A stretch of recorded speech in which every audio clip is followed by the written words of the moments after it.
Hello and welcome to Xena Warrior Podcast. My name is Vera and I am joined by my babelicious co-hosts. Katie. Hi. And Livy. Hi. All right, so this week... Oh my god. We're talking about Kalisto. And finally. Yeah, we tried last week to fit it in, but God, it was just too much. So much to talk about. This is epic. I mean, this is some epic shit. This is the most epic of season 1. We could have talked about this episode for 3 hours, probably. People probably would have listened. But Truth. It's not right. You'll have to settle for an hour and 20 minutes. Yeah. Which is a lot. All right, so we will begin. This episode has everything as well. It really does. Oh, sorry. Go ahead. I was just going to say, in surprising ways, that when I rewatched it. But go ahead. I was just going to say that it's written by RJ and directed by TJ. Yay! TJ! As you may remember, we had a very long ode to TJ in his directorial debut, Greeks Bearing Gifts. And now I feel like all those skills that he first kind of trotted out in the Troy episode, here they kind of are in their fullest expression. Yeah. Like, he is bringing it this week. He reminds me of, if anybody follows Game of Thrones right now, he reminds me of Miguel Sapochnik, where, you know, he came in, he did a really great episode. Obviously, Hard Home was a really great episode of Game of Thrones. But then, you know, they're like, please come back and do Battle of the Bastards. So he, like, one-upped what you could see the same stuff that was used there originally, but like in a new, cooler way. And then he of course did The Winds of Winter, which is my favorite. That was the season 6 finale. So I mean, I would say that episode was more like Return of Kalisto for TJ here, because you know he does the finale, but maybe it's worth mentioning now. He filmed that in 5 days, and that was the bottle episode. So, but filming a television episode in 5 days is insane. He got 9 days to film Callisto, which is already crazy because it's less than that. But his compromise was that he would get 5 for the finale. So it all works out. It's amazing. Well, you can definitely see, I think, that time in Kalisto because there are so many shots, so many setups. Like, every single scene, like, the editing is just off the chain because you see so many different angles on everything. It's very sophisticated, this episode, the artistry involved in so many of the shots and setups. The ladder fight itself was filmed over 4 days and had 150 camera setups. Separate camera setups. I think it's probably, like, the most sophisticated episode to date. It's insane. For the show. Yeah.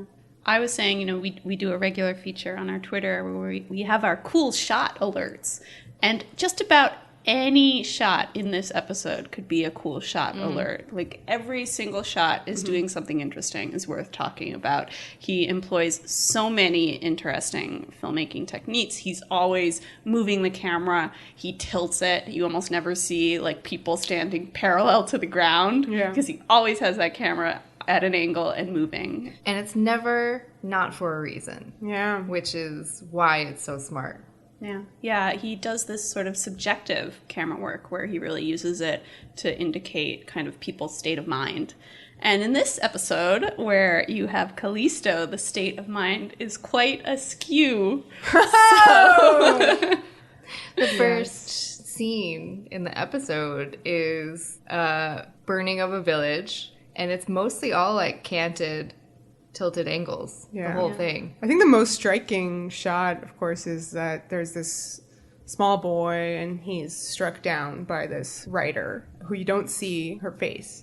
And he falls, and then you see the villagers kind of knock out a goon, and he falls. And then you have the canted camera kind of do these zoom-ins on both the boy and the soldier having a moment fallen on this field, which is just unheard of for this show so far, and just an incredible opening. Like, holy shit. Yeah, you feel that those two figures are, you know, they're both victims of this cycle of violence. That boy could grow up to be that man, the same way little Kalisto grew up to be big Kalisto, that you can so easily go from being a villager who's victimized to being a soldier victimizing a village. That's my reading of that. That's hardcore. I really like that. No, I think that's it. They have the same light blue eyes. Yeah, it's such a smart shot. And then we have something slightly muddled, clearly a network note, and the boy is then revealed to maybe be alive still. There was like a whole thing with Rob Tappert talking about how it was like, oh, he's dead. Oh, no, wait. Maybe he's not dead. You're not allowed to show dead children at this time, I guess. Right. But you know, nowadays. It shows how well TJ's style can kind of accommodate something so obvious and stupid, and that it contributes to the sense of dream-like. Mm-hmm. People are alive, people are dead, people are old and young. He just kind of elevates the action to the point where you feel like anything is possible. You let it wash over you. So what's possible? You know, our mysterious writer is revealed to be this blonde lady. Mm-hmm. And she lets one old crone, she lets her live to spread the word that who's been sacking this village? Well, it's Xena, a warrior princess. Oh! Yes, this is what I like to call Callisto's Ursula from The Little Mermaid laugh. It's like, so legit. She's gonna go up to someone and be like, now sing. Like, it's got that echo, that evil echo. Not until the musical. And you know what? Like, when I describe it in this capacity, it sounds like I'm making fun of it, but it works. It works in the moment. She's so unhinged. Yes. And delightfully unhinged. Yes. And she just, she does that laugh with, like, her neck fully extended, face just, like, pointed at the sky. Like, she just goes for it. It doesn't feel campy. It just feels like a natural expression of that lady's feelings. Yeah. It's a little weird. And I do love the way that she is introduced. You know, I think if you're familiar with Xena's costume, you know it's not Xena. Yeah. But maybe people who are less familiar, it has a quality where it harkens back to flashes that we've seen of Xena in her warlord days. And Kalisto's introduced kind of, maybe this makes it sound bad, but in body parts. I know exactly what you mean, and I'm just going to jump right in. This is my favorite editing technique, which is, I do it all the time myself, but you reveal your main person in pieces. Mm-hmm. You know, you tease the reveal. And circling back to Greater Good, where you first see her, and the episode where Gabrielle is putting on Xena's outfit and they're mimicking the credits, like the shot that they chose, I don't know if it was scripted this way or if the editor chose to do it this way, but what they showed you was the same for Kalisto. The pan up, you know, from the boots to the boobs, mm-hmm. was pieces of her outfit a la Xena in the credits. You know, you're going from toe to head, really. And you assume that Kalisto has very consciously modeled this outfit on her memories of Xena, on what Xena wears. This is like Kalisto's Xena cosplay. Which is interesting because I would say everything's opposite Xena. She really leaves her boobs exposed as opposed to having a nice breastplate. But no, I mean, to be serious about it, it's not brown leather, it's black leather. Yeah. It's not copper, it's silver. Right. She has like these elaborate shoulder pad things. Now, Xena had elaborate shoulder pad things with gold hanging off of them in Hercules. To me it reminds me more of Xena's previous costumes. Yeah. Sort of more kind of dragonish. Like, I thought, too, that very Targaryen-esque. Well, like, her skirt is like these scales, these little round patches. Yeah. She's like ancient Greece biker babe. She is. Yeah. I mean, definitely so bringing the biker babe feels. Yeah. Furthering the thought, she's blonde, not brunette, and her eyes are brown, not blue. And her scream is completely unrestrained as opposed to Xena's, which is her war cry. Yeah, and whenever Xena does her war cry, you feel it's a very sort of deliberate, like, I'm trying to intimidate my enemies thing. When Kalisto does it, you just feel like it's ripped out of her. Mm-hmm. It's this just pain. It's pure pain. It's primal and cathartic and purgative. Like a rage vomit. Yep. But I remember hearing some interview with Hudson Lake, who said that originally they wanted her to have brown hair. To mimic, because she was like going to mimic Xena, you know, to literally like look, and then I forget what, you know, the deal was that they were like, no, but I think it's just the smartest choice to have her be blonde. Yeah, I mean, it's not obvious, you know. It's Xena, but like dark light imagery, but, you know, but it's interesting that she's like the light, right, but also the dark. Yeah, and you feel like, you know, like that classic literary term, the foil. She has to sort of be the dark mirror of Xena, a reflection of who Xena is, but also who Xena isn't. So I think, that combination of like the familiar Xena qualities and then the unfamiliar blondness. Really, I feel like these are all working to kind of tell you what you need to understand about this woman. And I think it's really fascinating that she did this herself. She probably dyed that hair blonde because she was like, I want to be the opposite of Xena. Wrong.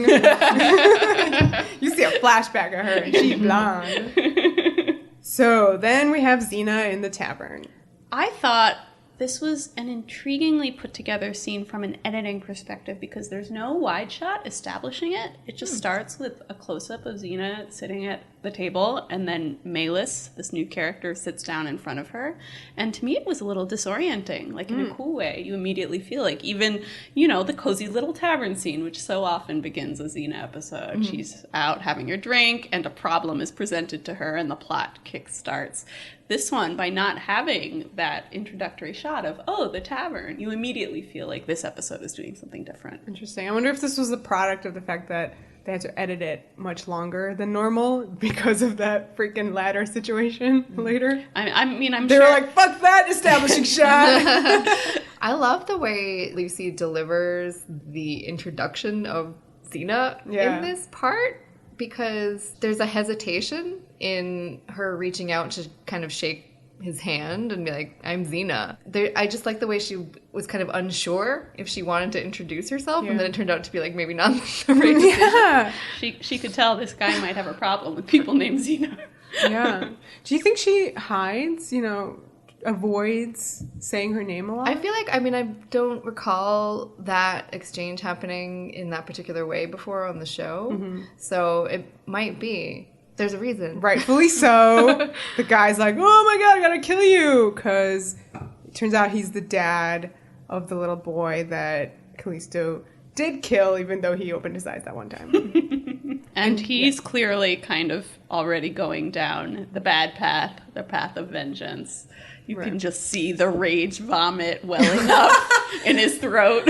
Well, okay, so this is a very important parallel to the Gauntlet. Again, this guy is Speos, the father from the Gauntlet. He wanted revenge for Xena killing his son and wife in that episode.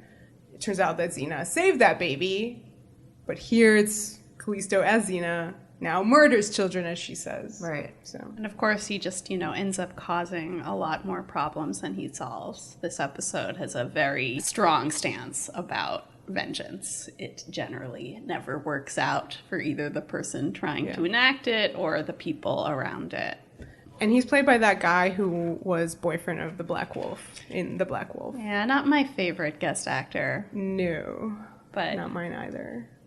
He doesn't really need to be important in this great episode. And in fact, the fact that he's sort of this annoying little guy who pops in and out kind of works. You're like, oh, not this guy again. Right. He will later appear in season 6 in Send in the Clones as the Joxer fanboy. Ah, okay. Maybe this is a perfect opportunity to talk about Joxer, who we also meet this episode. Yeah, which I completely embarrassingly forgot that he was introduced in this episode, and when I rewatched it and he appeared, I was like, what? I honestly didn't remember him being in this episode, even though he plays a major role in it.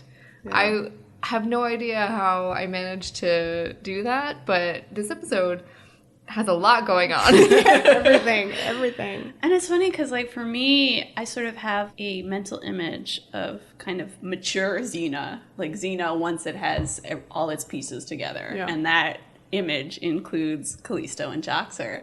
So it's really interesting that, this episode introduces them both. Yeah, you feel like we've reached Xena now. Yeah. We have all the right faces around. Okay, let's take a moment to talk about Joxer. Now, new viewers, you just met Joxer. He's going to stay. So just don't think that he's going to leave, because he's not. And Xena's first line to Joxer is "get lost."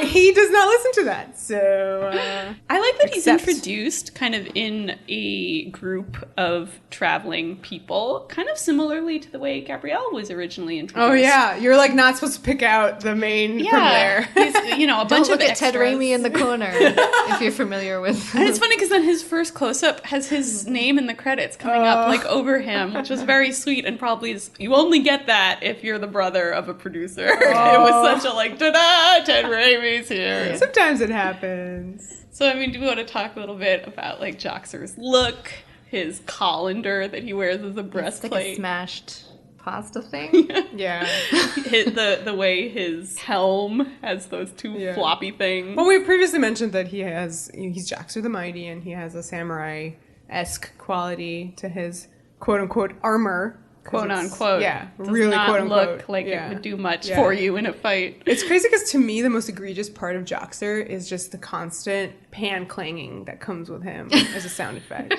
Like, it makes sense. If they toned that down, I would be like way more fine with him. You know, when I was a little kid, I would like put on my pots and pans to be armor. Like, I would like stand in the soup pot, like, and like clang things with like like a broom to be like, woo. So I feel like, yeah, he's like a little kid dressing up. Well, Ted said that he is based on like, he's a 15-year-old who just stayed that way. Yeah, that makes sense. I also saw a really good quote from R.J. Stewart, who wrote this episode. He described Joxer as a combination of Sancho Panza and Don Quixote. He's Sancho in that he's kind of the sidekick, and he's Don Quixote in that he's the one rushing at the windmills with all of these delusions. So, yeah, I feel like you do see that. That's really he thinks he's hot stuff, and he can't be convinced otherwise, even when it's very calmly and gently pointed out to him by Gabrielle. All right, so let's talk about the donkey in the room, which is Joxer. Okay, what do you guys feel about Joxer? Do you want me to go first? I don't know. It's either one of you. Katie, if you want. All right, I'll go first. I will just establish myself as the podcast's Joxer lover. The Joxer apologist. Yeah. I have no beefs with Joxer. I find his whole positioning in the show so non-threatening that I don't mind him. And he, for the most part, does not annoy me like he does the rest of fandom, it seems. I understand the sentiment of why is this character here, and he is there for comic relief, and maybe sometimes doesn't need to be there. So I do feel that sometimes too, but I love Ted Raimi, and I think he's funny. I like the character. Yeah. Did you know that Joxer is ancient Greek for third wheel? It's not. Oh! I really believe that. I really believe that. I was like, are you kidding me? It's intentional. They knew. And the way they deal with some plots going forward that you think could be so irritating, I think they do it so well. Yeah. Oh, I don't have a problem. I think for a while, maybe in season 2, early season 3, was getting kind of frustrated with him because I felt like he was just so one note, and it's quite striking, especially as Xena and Gabrielle continue to evolve as characters, that he's kind of stuck in this place. But around season 4, he begins to like pick up more kind of tragic shading, and I was a fan ever after. I think once they really let him evolve and begin to kind of react to all the many horrible things that had happened to him, he becomes kind of a great man in his way, and I respect that. Yeah.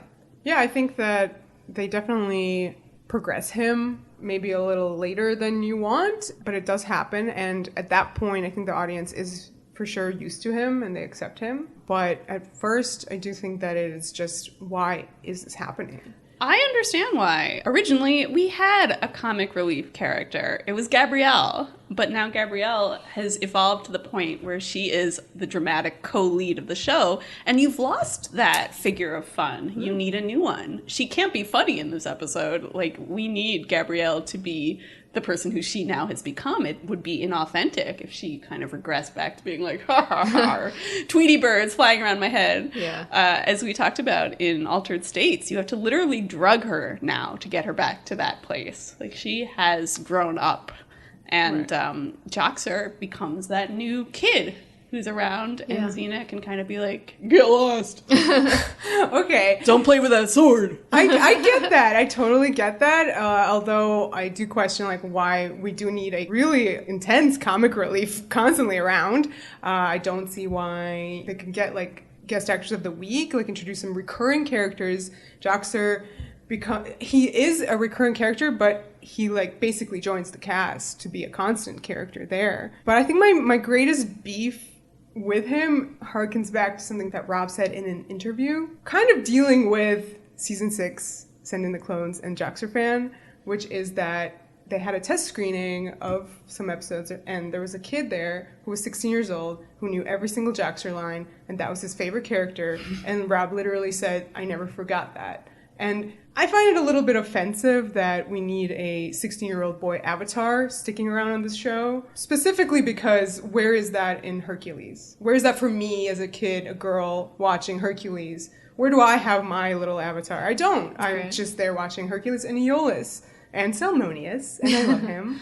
But, you know, it's just a little bit offensive in that sense. Like, we don't need that. I'm perfectly fine with Xena and Gabrielle developing as characters together, running into stuff, you know, within the episodes. We don't need a Joxer the third wheel. But that said, you know, I do get used to him. Like, you do get used to him. He does evolve. It's okay at the end. And they do sort of switch that out. They have other characters sort of travel with them. This is third wheel. I would have preferred maybe Sherry Appleby if she were the Joxer. Well, that's what I mean, Sherry Appleby or Cleopatra 2525 actress, Jennifer Sky. You know, they did that for a little bit, like with other people. And at that point, you sort of get that for some reason Xena needs a third wheel with them. Yeah. You know, I don't know why. I was perfectly happy with just 2.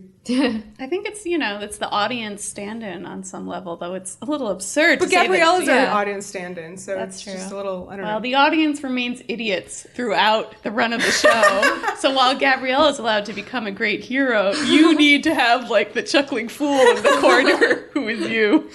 All that being said, and I definitely feel you on those beats. The episode that we're talking about is introducing more of why this show is so revolutionary to me, in that we're looking at a show with 2 female co-leads who are heroes and really complicated female villains. The majority of, like, quote-unquote villains on the show are female, except for maybe Caesar and, like, baddies of the week. Ares, I guess. Ares doesn't even really count for me as, like, a villain. He's a cool antagonist that becomes much more relevant to the whole thing as it goes along. I think that because the show is set up this way, Joxer to me he just doesn't threaten me as, like, a male character in this world that's tagging along with them, because the world is just so awesomely built. And he also just is the least threatening male character. And he doesn't annoy me as, like, nice guy either. There are times when he has those qualities and I get annoyed, but I don't know. I think maybe this is I'm speaking from a place of having watched the show and having seen his whole story play out. So now when I go back, I think I'm going to definitely not have the same, like, earlier annoyances. So it might be one of those things where when you first watch it, you're like, what? And then you get used to it, and then you appreciate and love him as part of that team and family. Yeah. So that when you go back, you're like, oh. Yeah, and I need to for sure clarify that I don't have a weird, like, threatening aspect of him as, like, the male there with my 2 ladies. Not at all. It's just literally, like, the third wheel. Like, why is there why is there screen time devoted to him just in general? It really speaks to me what you said about, you know, there being no equivalent character in Hercules. I think you're right that, you know, we joke about, like, the male gaze and the female gaze, but the fact that you have to put a man somewhere on screen as a major character in Xena, I mean, even if it is Joxer. That's clearly a concession to kind of the way people watch television. I do think that we need to give so much credit to, I think this boils down to the fact that I think Ted Raimi is excellent. He's amazing. And if this was another actor, maybe I wouldn't have the same feeling. And, you know, obviously he is part of that whole family, which adds an element to it. Yeah. But I just think that he brings something to this character that another actor might have been annoying. And I think that he's just so good. And he appeared in season 2 of Ash vs. Evil Dead, and, you know, you were like, yay, Ted! And then in the season finale, he, like, acts as this crazy monster. He's under a lot of makeup. I didn't even know it was him, but he did some stuff that was, like, pure Joxer things. And it was just like, oh, Joxer! You know? That was him reprising his role from Evil Dead 2 as Henrietta. His screen debut, I think he was just a teenager when he played Henrietta the first time. So anyway, Joxer. We love Let's Ted. talk about Kalisto now. Yeah, yes. So Hudson is amazing. That's all. She meets Xena now in this village scene, and the moment when they first lock eyes on each other is so iconic. She catches the chakram. That's right. So we have Xena throwing the chakram, and again, you have the first time we've seen it since Hercules, the bouncing of the chakram off of the soldiers, which I feel like they haven't really done that in the show quite the same, like 4 guys getting hit, and then you're expecting Xena to catch the chakram, but she does not. No. And TJ does this amazing shot of through the chakram onto Lucy. We call that rack focusing. Do you? We call it rack focusing. What I call a rack focus. This shot is amazing. Number one, this is the first time anyone has ever intercepted the chakram. Right. Only Xena can throw it, really. It's like it's an established... Well, people can throw it. Princess Anna throws it. Like, but anybody can throw it, yeah, but nobody can catch it. Catch it. Xena. Yes. Exactly. Which is a huge deal. And she's framed... So Xena's framed through the circle of the chakram. You guys, this shot has a lot going on. Can we just say... Go ahead. That I think it's kind of sexual. Is it? Kind of sexual, you say? Mm-hmm. Well, except for the fact that Lucy Lawless has so much smoke in her face, so she keeps blinking. Don't notice that, guys. Don't notice that. I don't know why. I wonder what other takes they had that they couldn't use. That's just I think they liked it. They're like, it's real, man. You know, Xena looks uncomfortable as Kalisto fingers her chakram. Actually, she spends a lot of time kissing it and doing a lot of stuff.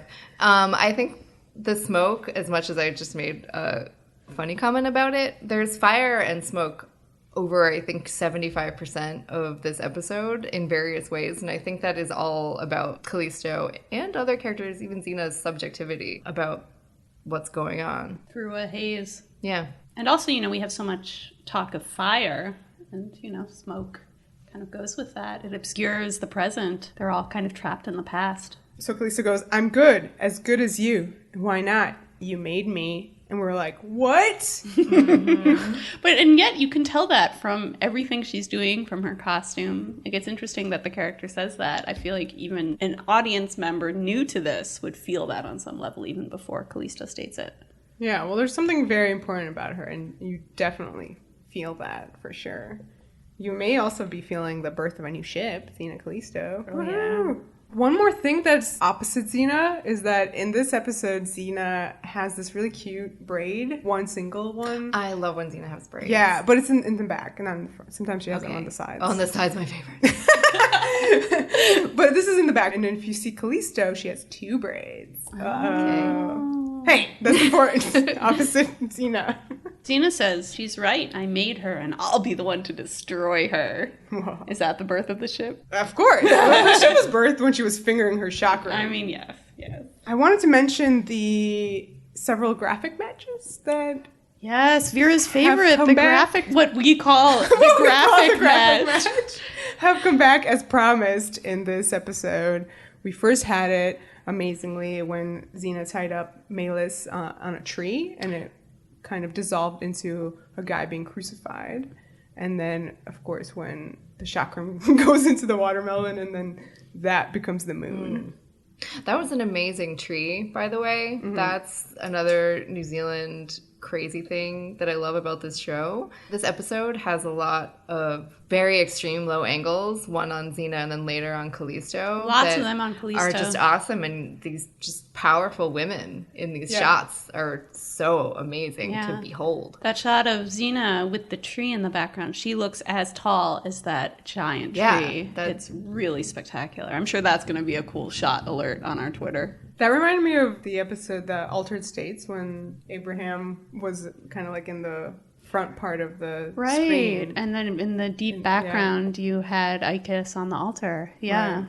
The jousting. Powerful women on horses going after each other. Something that we've never seen on this show before, which, not the jousting per se, but literally Xena and an adversary on a horse with skills. Yeah, you feel that they're equally matched right away. It was epic. Like, this cavalry maneuvers was... And it becomes more of a dance when you have 2 equally matched combatants. You know, there's just this like beautiful symmetry to it. You know, one jumps, the other jumps, one falls, the other falls. They synchronize flip off the horses. Right.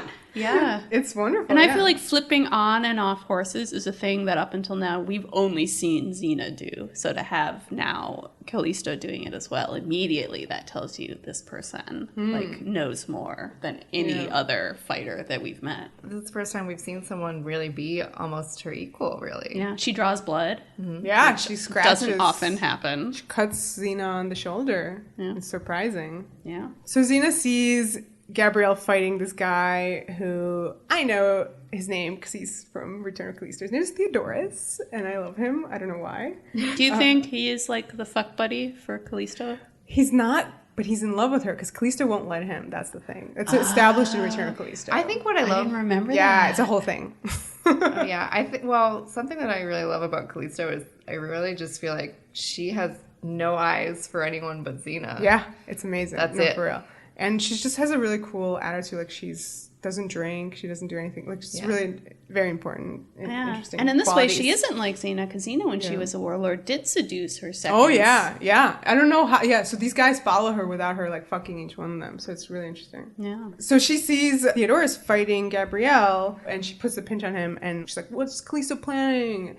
And after a while, he reveals that Kalisto wants to kill the oracle at Delphi and be like, Xena did it because she took the chakram. So that was all part of her plan. Yeah, that turns out that was part of her plan. Like, she planted Theodorus to get, because she knows exactly what Xena's going to do. Long con. Extremely long con. And then Joxer tries to get with Kalisto's peeps, and they obviously laugh at him because he's ridiculous. Right. Which you do feel. Like, you feel it's weird for him to try to be there. Like, it will never work out. Well, he's like the nerd coming up to the cool kids, being like, hey guys, I have some beer at my dad's house, and the cool kids just annihilate him with a look. Yeah. This didn't happen to me or anything. Yeah. I'm not still bitter. Callisto. Oh my god. Callisto tells him, go get Gabrielle. Yes, which And I then, love yeah, because then you can join us. she immediately knows what's going to get Xena. Immediately. She And goes even after knows her weak Gabrielle's name, which I feel really shows the extent to which Did Kalisto... she know her name? Yes, she says Oh. Gabrielle. Oh, okay. Kalisto clearly has been observing Xena so closely that she understands things about Xena that Xena might not even understand about herself. So you really have the sense of Kalisto as being this kind of almost like, Xena's judge, She's privy to sort of like Xena's heart. I really love this quote I read from Hudson about what Kalisto thinks of Gabrielle, which is that she doesn't think of her. Kalisto's focus is 100% Xena, and she doesn't understand at all what Gabrielle is doing with Xena or what Xena sees in Gabrielle. And she had this quote where she was like talking about Kalisto being like, what is this fluffy thing doing with you? I have no concept of what this is and no interest of what this is. So she was saying really that Kalisto would kill Gabrielle in a heartbeat. Yeah. Really. Because she doesn't even register, but she knows what this character means to Xena. Immediately. Which is something that Ares doesn't get from previous episodes. Right. His method of using Gabrielle was not as to the point as Kalisto figured out immediately. Yeah. Which is cool. Yes. She's smarter than Ares. Oh, yeah. Yeah, for sure.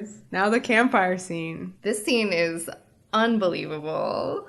Yeah. Let's talk about Through it. 6 seasons, probably one of the most important ones. Yeah. One of the most classic ones. It's the first time you've seen Xena cry. Oh, is it really? I think so. And she does so well. Yeah. It's so good. Yeah, the single tear, which you're Well, going to see that again It and comes again out of like and the again. one eyeball. But Yeah. then, she cries more. What I find so striking about this scene is that the first part of it is a single shot.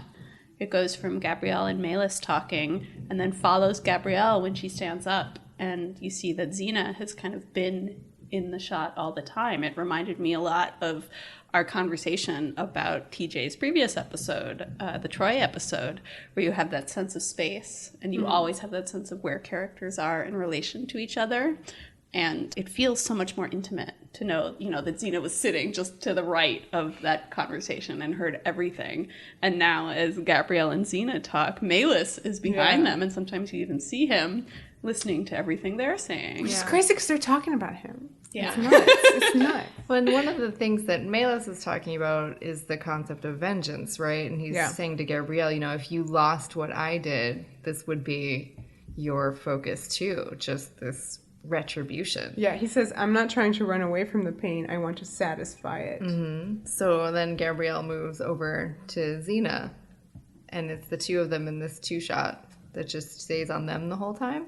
And I feel like it's one of the first times you really see that, like, Gabrielle, she's comforting her in this very close and intimate way where she puts her arm around Xena's shoulder for most of the conversation that they're having. It's really great. She can tell that Kalisto has disturbed Xena in a way that maybe nothing she's run into up until now really has. That just that word Sira has really unlocked something. Right, because Kalisto goes, remember Sira. And let us talk about Sira. Xena gives this backstory about this one time where she's not sure what happened exactly. Something might have happened with one of her men, or it was just an accident, but a fire got out of control and took out the village that Kalisto lives in. And the whole village being terrified of Xena and her men had been huddled in their homes. And so the fire got out of control and wiped out really the majority of this town. And there were only a handful of survivors, one of which is Kalisto. And she said that this was one of the instances where her men did kill women and children. And she's clearly just devastated by this. This is something that she knew had happened. And it really, really affected Xena that this had happened, because this is not something that she had planned to do or ever wants to do. So she sort of understands where Kalisto is coming from, right? Yeah. She was already blaming herself big time. Yeah, we assume this is one of the things from her past that motivated her to save that baby. It's easy to kind of be like, this is, my honor code says no deaths of women and children, and that's never happened under my watch. Like, you feel like the fact that it has happened, and from the way she's talking about it, it's happened multiple times. She says, one of the times my men killed women and children. Whoops. She does say one of the times? Yeah, it's not the only time. It's one of them. Things happen in battle, and as much as she may have had control over her armies, you know, you don't have control over every single person. And yeah, she is clearly responsible for the deaths of many innocent people, and that's a huge part of why she's been driven to atone for what she's done. Right on. Fuck them pesky out of control fires. Yeah, I'm gonna go and say that her men started it this time. Yeah. Okay? I think so. For sure. Just somehow just the way that she line talks about said it. and also the fact that previously, at this point, you only have the Hercules episodes to show you, not tell you, what her men do. And in those episodes, very specifically, they were going around killing women and children. Mm-hmm. So her man did it. I also really love TJ's choice here to have the flames between Xena and Gabrielle in the camera. And when Xena starts recounting this story, they pick up in intensity. Suddenly they're obscuring part of the frame. And I read a bit about how they filmed this scene, and they actually had the fire on a dolly. So they brought the fire into shot so that it would feel like the flames were kind of creeping in with the flames of Xena's memory. That's amazing. The reason why they did that was because there was sound issues with, like, the safe way to do this. Well, I mean, this was safe, but, like, with the original gas fire that they had. And Lucy asked specifically to use the live sound. She did not want to re-record it, you know, in ADR. So they created this dolly technique to appease both the director that way and the star. fire would be further from the actors' mics.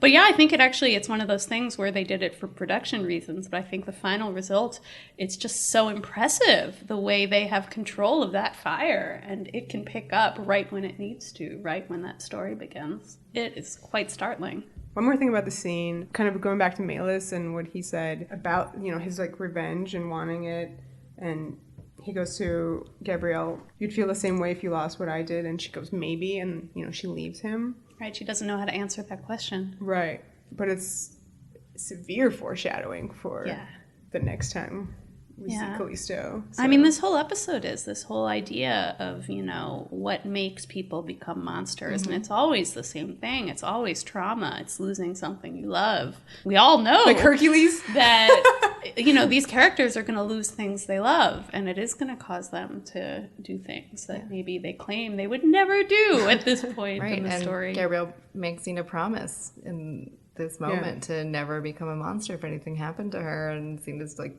it's really hard. But she does. She does make the promise. She does make the promise. And it's just so cute how Gabrielle tries to wipe that tear and Xena's like, oh, get away, but like loves it. It's just like, don't go changing, Gabrielle. I like you just the way you are. Oh, God. And I love the dissolve out of the scene where it's the two of them staring across the flames into like a sunset over a mountain or some such. Yeah, it's not quite a graphic match. But it's a beautiful transition. Nonetheless. That scene is just stunning. It's so important. It's also just setting up a lot of ancient Greek drama issues, you know, the power of vengeance to sort of twist people. This is just such a common trope in Greek storytelling. And I think Kalisto is the first time in Xena when it's really put out there in full terms. You know this is kind of going to be the blueprint for what this arc of the show is going to be about. Gabrielle sort of asks, she says, when will this end, right? This kind of cycle of vengeance and retribution, which I think is good to remember too. Yeah, how do you break that cycle? How do you become a person for whom this is not an issue? Can you even do that?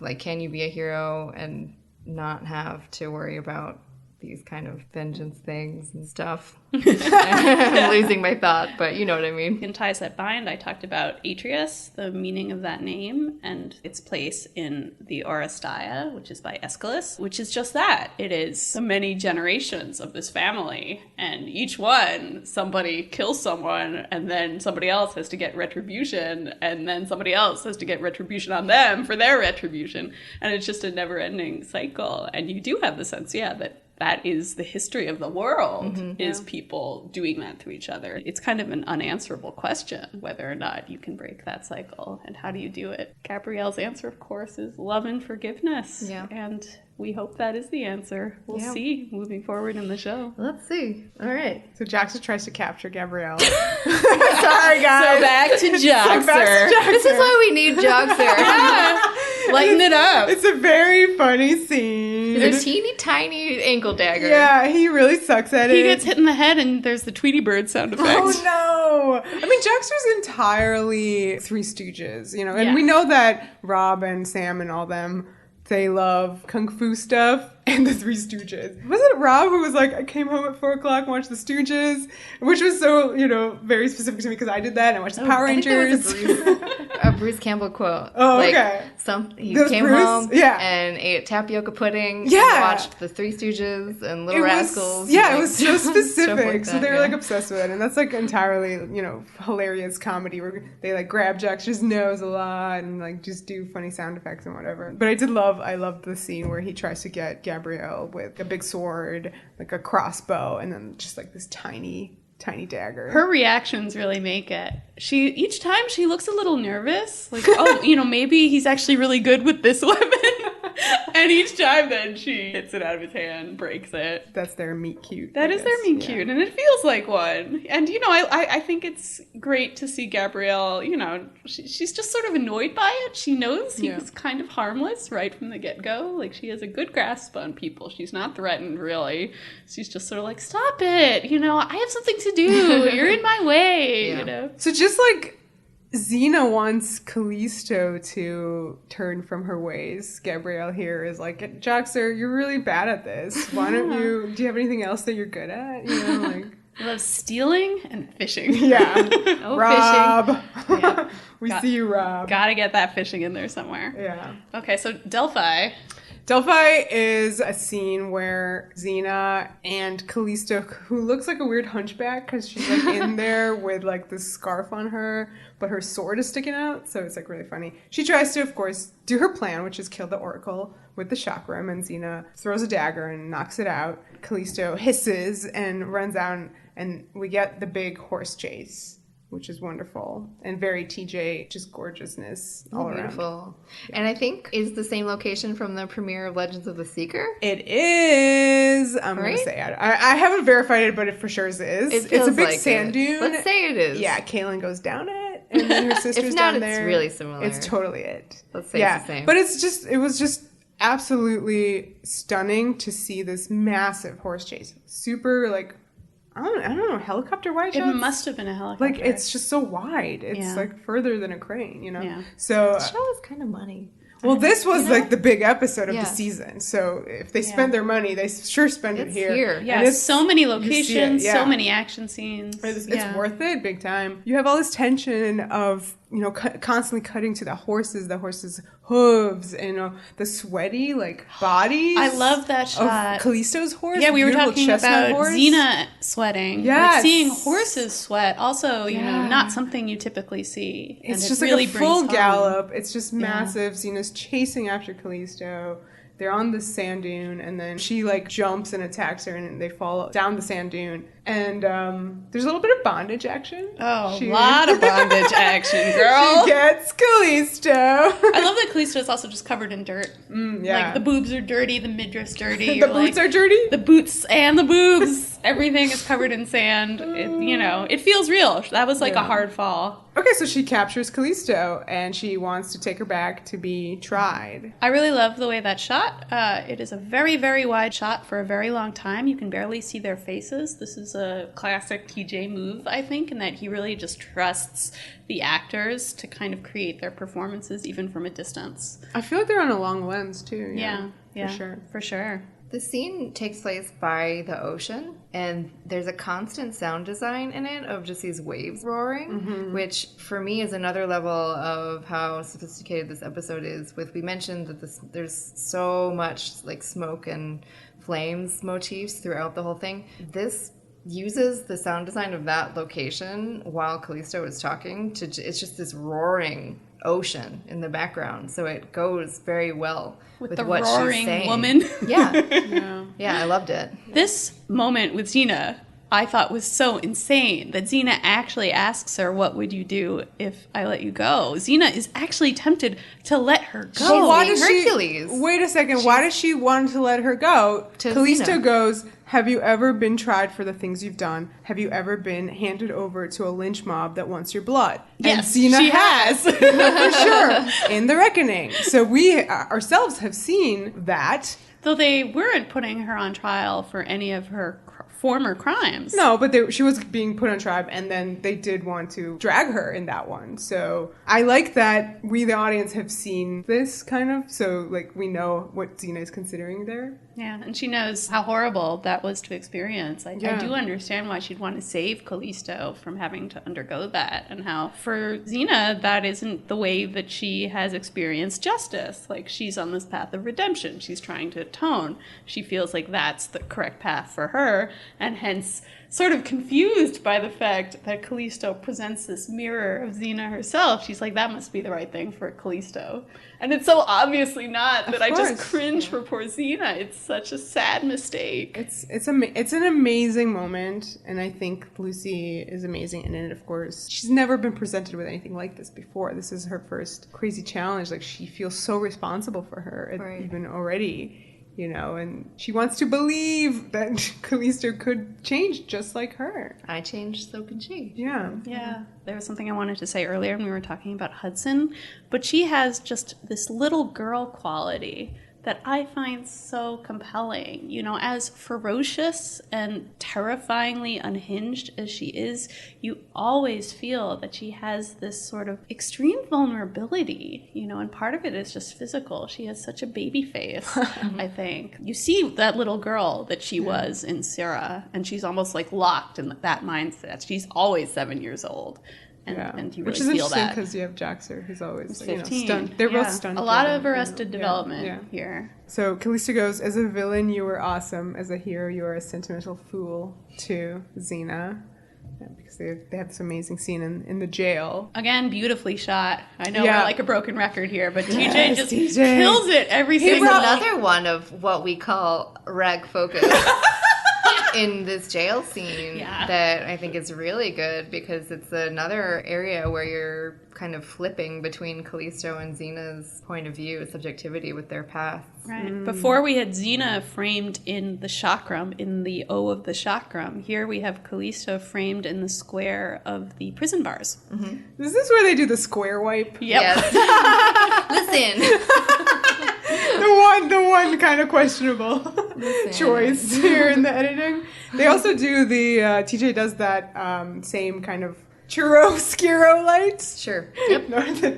the lighting on Xena's eyes that we saw previously in Greek's Berengids. Which was also his episode, so that makes sense. He loves to light Lucy's eyes like that, and no kidding, it looks incredible. Yeah. I was very struck by the fact that, Kalisto talks all this shit about Xena in this scene, that she's an embarrassment, that she's a sentimental fool.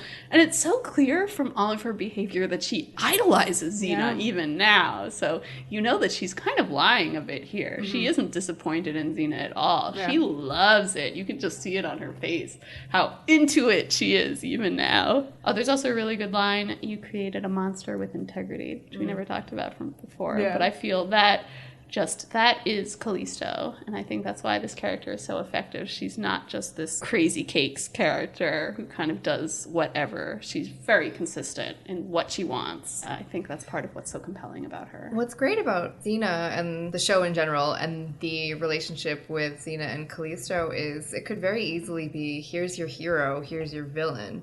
Obviously, Kalisto is pretty unhinged. She's pretty deranged, but there is a blurring between the two of them because they are so similar in their pasts that it just becomes much more complicated than here's your white hat, here's your black hat. Yes. There's some stuff that I think I need to bring up when we get to later Kalisto episodes. I was reading this fun article called Lunatics with Lethal Combat Skills, Dark Doubles, Bakai, and Soulless Women in Xena Warrior Princess. And it has a lot of fun observations about how Xena uses horror tropes a lot for exploring these sort of more complicated elements of Xena herself. So you had in Dreamworker her confrontation with Dark Xena, right? Mm-hmm. Which is her dark self. And then Kalisto, you have this kind of twisted version of Xena that's then going to become a little bit more complicated as we go down the line where we actually really do start getting into trope areas of body possession and switching. So, but even here we are doing kind more of pins. We're doing a kind of role reversal in, the scene that we're talking about in the jail cell. It begins with Kalisto in the cell and Xena outside it. They switch places, and the camera angle is just the same. You have the rack focus of Xena in the cell with the flames and Kalisto outside the cell. And there's a lot of that kind of switcheroo in this episode. We'll talk about it later in the ladder fight. So I think even though we haven't moved on to actual body switching, there is this sense that Kalisto could very easily almost become Xena. Yeah. And Xena could so easily become Kalisto. Yep. And this sort of odd shifting of identity that immediately begins to happen. So good. So Mela sets the cell on fire, as you mentioned. Kalisto escapes. Xena's trapped in there. Oh no. Kalisto on her way out snatches Gabrielle. I don't know where Gabrielle is going. It really is. She's like, I'll take one of these to go. Thanks. I think Gabrielle was trying to find the bathroom. That's all.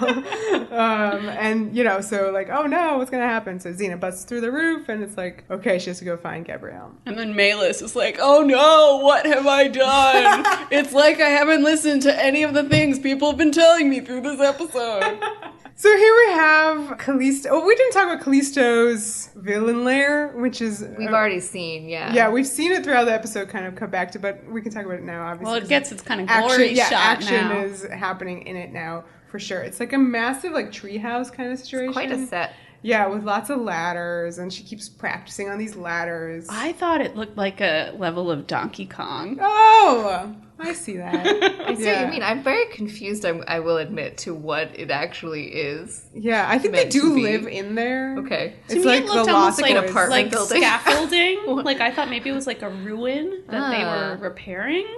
Why would they be doing that? I don't think they'd be repairing it. I think they were just populating somebody it. was repairing it, and they came in and took it over. But yeah, that sounds fun. I also have a note here that it reminded me of a proscenium arch of a theater stage. Oh, okay. You have a lot of these shots where, you see the ceiling, you see the sides, and kind of you have almost like these catwalks, people scurrying around the catwalks, like, the stagehands. Oh, that's cool. Interesting. So, and that kind of fits with Kalisto, who, seems to be, like, stage managing so much of this action. Like, Yeah. you feel like this is a kind of play that she is putting forward. Like, finally, Xena's here, and we can do our show. Right, well, everything was pieces to her crazy master plan, her play, and it was all supposed to lead back to... I'm playing you, you're playing me. Exactly. Yeah. It was all supposed to lead back to her lair, this crazy ladder situation, and she wants to kill Xena in battle. That's her like ultimate plan. So she has Gabrielle here, and she strings her up, and this is the scene where Joxer comes back, and he's like, "Look, I got the girl for you," and Kalisto's like, "No, I got the girl," and Joxer's like, "Well, what else can I do to like join your gang?" And Kalisto goes, "Do her." And this is such a weighted line. This is one of our pins from the previous episode. You reached a pin. We reached a pin. You're like, what? Well, flashing back to small me watching this was just such a crazy thing to hear. Because did you understand what that well, may have meant? In our modern world, that kind of talk does not mean slit her throat from this side to this side, like so, as Kalisto demonstrates, right? Right. It means a completely different thing. So I was just blown away by a villain being female, kind of ordering this guy to do that, which was crazy to me. Do you think for Kalisto, like slitting a throat is sex? That's why it's do her? Yeah, because that's how Kalisto does people. She is asexual from what we've seen. She doesn't, as we said, she does not have sex with her. And I mean that like loving full description of how to slit a throat. I've never heard it itemized to that extent. And her urging him, do it. That was one of those things that just stuck with me. I guess for years. There's a lot of kinky business connected to Kalisto, and this may be why. For her, violence is sex. Yeah, for sure. The ladder fight, guys. Let's just talk about it. Ladder fight. It is a reference to Hong Kong cinema again, a film called Once Upon a Time in China, starring Jet Li. Cool ladder business. A lot of what you see here, they, flip the ladders around, kind of do those spins. And at one point, they create that seesaw out of ladders. So all of that is a reference to Kung Metaphorical Fu. seesaw. Ooh. Yeah, in Xena, it's balance. a very metaphorical seesaw. And Jet Li, it was not. It didn't seem to be. Now, you also said that stringing up Gabrielle with the fire, like on her rope, was a different movie. Yeah, it's a reference to the same movie that the, fight on people's heads from Sins of the Past. Cool. There's a different sequence in there where the hero's father is about to be guillotined, and the blade of the guillotine is connected to a rope, and there's a fire, so he's got to, get there in time. I really liked that when Xena arrived and saw kind of the whole ladder situation going on, TJ did, his trademark crane shot, to show you the scope of how big this whole thing was. Well, it's almost like, a puzzle box. And of course, if you as an audience member are going to, understand this puzzle box, you need to understand the space. You need to feel here's Gabrielle, here are the ladders, here's what's standing in between Xena from getting to Gabrielle, and he does a great job of And then there's 150 camera setups to complete it. Yeah. Well, they're just this is a complicated business. This is a fucking editing nightmare. I'm just so in awe of the editor. So, not only are you following Xena's path, you have to create excitement. You see all the people watching. You see Joxer is almost like your audience stand, and he's just tied up at the bottom going oh no. Yeah. Okay, so what did you guys think of the ladder fight? Do you think that this was necessary? Something tells me, by the way you asked that question, that you have reservations about it. I do. I think that this is the most unnecessary part of this episode. Do you feel like because the episode is so serious up to a point that for you specifically it takes it down a beat in terms of there are some sillier moments to it, like Xena slides across that one ladder really hilariously. It always cracks me up. Well, I mean, it's too complicated as a fight. I mean, it is very complicated, and I think that's not necessarily a vote against it, but I think for you, you crave the intimacy of Xena and her dark mirror Kalisto having this final showdown for the life of Gabrielle. Right. Like, it sounds so amazing, and the fact that it's kind of happening in tandem with all of this business with like ladder spinning, crazy spectacle. Crazy spectacle. It's not intimate. It's not intimate. It's also, I don't know. It just goes back to my whole thing where I don't like people fighting on people's heads. I don't really like the really intense kung fu movie references that they love, which is the whole point of the show. Well, not the whole point of the show, but like a huge part of the show. For me personally, my favorite parts of this episode, and maybe why I like the next Callisto episode way more, is that the horse chase sequence, the joust / even before the jousting with the flags happened, like the showdown with the swords, just general Xena versus Callisto, that was way more intimate and a spectacle than definitely fights. Is impressive in scale and scope, and editing and fight, choreography and stunt doubles it's great in that respect for sure. I think it's interesting that Kalisto sets up the ladder fight to almost sideline herself. What's important here isn't Kalisto fighting Xena. It's Xena navigating this environment and getting those ladders into a position where she can save Gabrielle. Right. And that seems entirely by design. Like, Kalisto wants to see Xena in action without having to actually engage her in combat. It's interesting because it kind of mirrors Gabrielle watching her fight from Greater Good.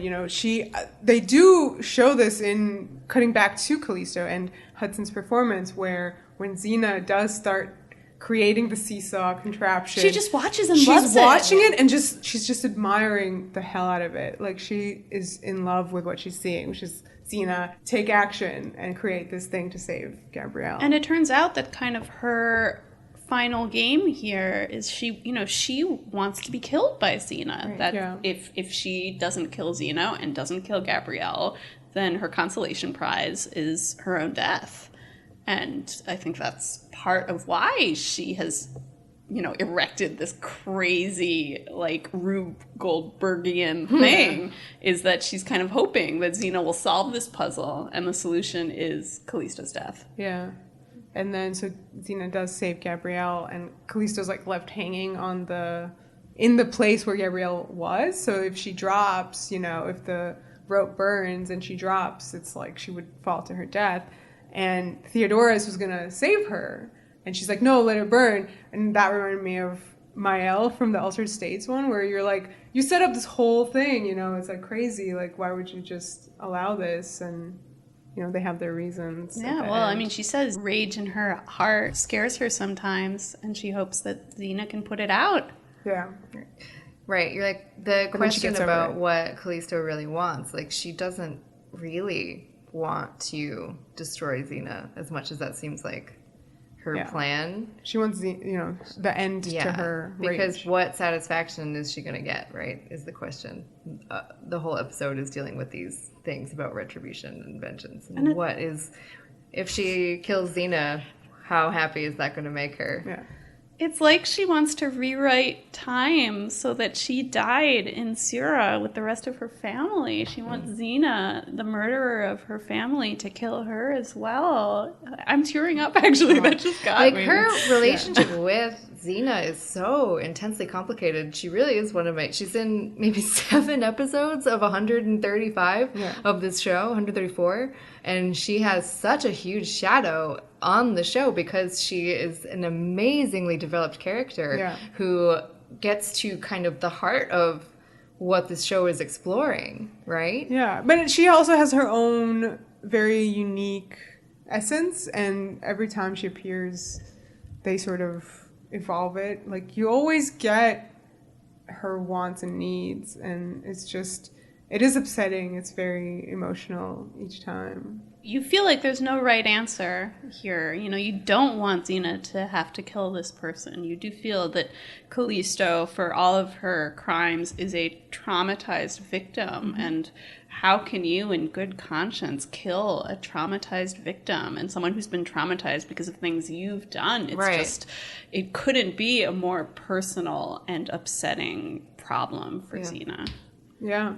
And there's a really great Hercules episode that's worth finding if you can, because it's, I don't even know where you can find Hercules now. Right. It's not on Netflix. And I don't remember what it's called either, but it is about basically Callisto kind of having the ability to go back in time to Sierra and possibly, you know, change history. It's like they did like a Terminator episode where she was supposed to kill Hercules' mother.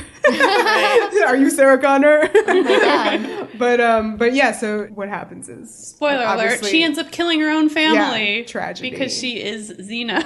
Yeah, so it's just very dramatic, and if you're a Kalisto freak, go watch it. So then the final beat of the episode is that Kalisto has been saved by Xena, and Gabrielle kind of goes up to her and says, you know, I'm glad you did that. I'm glad you saved her. And Xena says it was the right thing to do.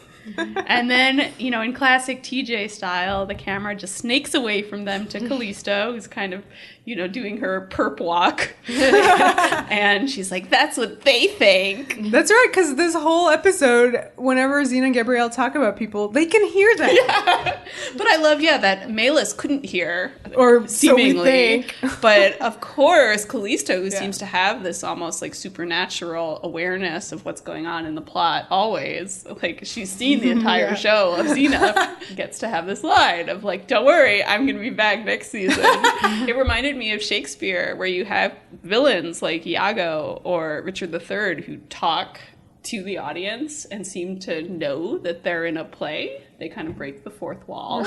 Or President Underwood. Or President Underwood in House of Cards, where part of their power as villains is that they know they're in a story and they can see you. And you're like, oh my God, this guy's scary, because like they really know what's going on way more than the heroes do. And I feel like this is Kalisto's moment of breaking the fourth wall and kind of establishing herself in that history of villains who know way more than you kind of want them to. Vera probably thinks it's cheesy as hell. I like it when it's serious business, guys. Okay. But Kalisto is one of my favorite characters on the show, obviously. I mean, this episode was just monumental to me, as I previously mentioned. What do you remember from it, from being small? What were the parts that really stood out to you? Well, besides Do Her. Just the imagery of, you know, the baddie being this woman. And I do think that the opening was really memorable, and the fact that she's diluted to be this kind of product of Xena's own issues really did kind of stick, you know? Kalisto is monumental. She's just like part of the show. I didn't realize she didn't go all the way through 6 seasons, you know? To me, like, she was always there. So she feels like she was. Yeah. Like, I would say she was in half this show, and she's in a very tiny amount. Yeah. Mm-hmm. Yeah. She's so important and, like, looms so large. Yeah, in a way that might be a good thing. As much as I'd love to have her in, you know, like 50 episodes, I feel like the fact that they're so careful about kind of rationing her appearances, she maintains her power. She never becomes like comedy relief. She never quite grows too sentimental and, you know, too sweet. Like, she always has her fangs. She's always mysterious. Like, she's just, this like primal force. The show does take the whole story of Kalisto to places that only Xena Warrior Princess could take a show. It's gonna be wild. Would you rather have Joxer, or would you rather have like Kalisto as the third wheel? I'm not sure that Kalisto could be a third wheel. What would that make Kalisto? She would have to... You just risk making Kalisto seem ineffective, because Kalisto would kill someone if she was in 50 episodes. She would slowly poison Gabrielle if she were traveling with them. I would like to see those episodes. Thanks. That would be amazingly dramatic. But that's why you have to be careful with your villain, because like either she gets killed or she kills the hero. And if she does, obviously she can't kill the hero. So she just ends up looking ineffective. And we don't want that for her. Well, I would like to see a serious attempt by Xena to kind of reform her. And then what if she gets reformed? What if she doesn't? Who knows? It would take many episodes to find out. I would love to read that fic. Yeah, right? Right? Oh, for you know sure. it's there, the drama. Is there anything else left to say about this episode? Oh my god. Probably, but I think we did good. I think we talked the hell out of it. Yeah. Oh. Satisfied, yeah? Yeah. Yeah. It was really emotional for me, this episode. Yeah. For sure. I certainly loved it, and I cannot wait for this character to come back, because she will. Oh, yes. Yeah, I guess we're done. And follow us on all the things, like... iTunes, please, subscribe, rate, leave a review. We love hearing from you on there. Twitter, we're at Xena Warrior Pod. You can follow us on Facebook and Tumblr at Xena Warrior Podcast. We're going to be doing all sorts of fun little posts, pointing out things that maybe we forgot to talk about in the podcast itself. Yeah. So yeah, stick around for more good Xena content. Oh, yes. That's right. And next week, the finale. Yeah. Oh my god. Season 1 Holy wrapped shit. up. Come back then! The power! The passion! The podcast!